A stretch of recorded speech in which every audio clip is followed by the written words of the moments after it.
এগুলা তো দাদা পাঙাশ আছে, তো এটা খালা কাটার পাঙাশ আছে, এটা বুঝছো?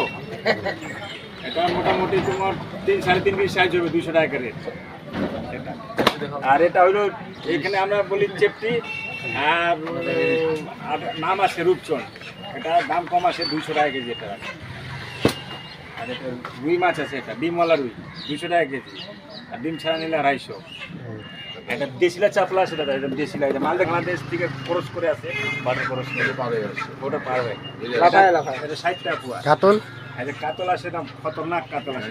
এই যে তেল দেখতেছো, এই যে এটা দেখতেছো বডি কড়াইতে তেল দিতে লাগবে। এটা একদম সেম মাল আছে, একদম এটা হলো ঝাড়খণ্ডের মাল, নারকেল পিস নারিকল আছে এটা মাল। এটা তোমার হলো 300 টাকা রাখতে পারো। এটা তো লোক রুই, এটা বস্তি দুধ, এটা 260 টাকা। এটা বাসরা নদী। আজকে মাল একদম ফ্রেশ টাটকা মাল পাবা। এই ইলিশ কবে আসবে? ইলিশ তোমার এই সপ্তাহ তো ছিল, দাম বেশি আছে ওই জন্য আনলাম না। আগের সপ্তাহে একদম অলরেডি অ্যাভেলেবেল হয়ে যাবে ইলিশ। 400 টাকা নিয়ে 700 পর্যন্ত পাওয়া, ফ্রেশ মাল পাওয়া। আচ্ছা ঠিক আছে। এক সপ্তাহ আরও আমাদের করতে হবে।